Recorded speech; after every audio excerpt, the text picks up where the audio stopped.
কিন্তু যেভাবে দেখানো হচ্ছিল করাচিতে, হ্যানতে ত্যানতে, রাওয়ালপিন্ডি থেকে, মানে আমি তো ভেবেছিলাম সকালে ঘুম থেকে উঠে দেখবো পুরো পাকিস্তানকে আমরা নিয়েছি, ওদিকে বালুচিস্তান হয়ে গেছে। কিন্তু দুর্ভাগ্য আমাদের, যেভাবে মিডিয়া ট্রায়াল চলছে এটা অনুচিত। ফলে বাধ্য হয়ে আমাদের ডিফেন্স ডিপার্টমেন্ট থেকে বা আর্মিদের পক্ষ থেকে জানানো হচ্ছে যে আপনারা এইসব বিষয়গুলো করবেন না। আর্মিরা কত দিকে ধ্যান রাখবে? একদিকে শত্রুদের বিরুদ্ধে লড়াই করবে, না দেশের মধ্যে যারা টিআরপি বাড়ানোর চেষ্টা করছে তাদেরকে সতর্ক করবে?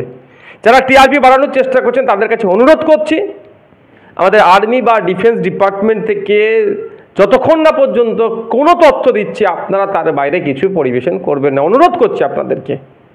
টিআরপি অনেক আসবে, আপনার চ্যানেল অনেক এগিয়ে যাবে, আমি তো আপনার চ্যানেলের বিরোধিতা করছি না, কিন্তু আগে দেশ, আগে দেশের ভাবমূর্তি, দেশের সেনাবাহিনী, এটা মাথায় রাখা দরকার আপনাদের। আপনারা যদি অনলাইনে যদি লড়াই করে নেন তাহলে আমাদের সেনাদের দরকার প্রয়োজন ছিল না। আমরা যারা করছেন, আপনারা যারা এই মিডিয়ার মাধ্যমে, অনুচিত। তবে হ্যাঁ, আমাদের দেশের মিডিয়ার যে কি সুনাম, নতুন করে আমরা বলবো না। এত ফেক মিথ্যা প্রোপাগান্ডা চালায়, সেজন্য সারা পৃথিবীতে যে কটা কান্ট্রি আছে মিথ্যা তথ্য পরিবেশনে সর্বপ্রথম আমাদের দেশকে এই হলুদ মিডিয়ারা রেখেছে। সবাই না, কিছু হলুদ মিডিয়া।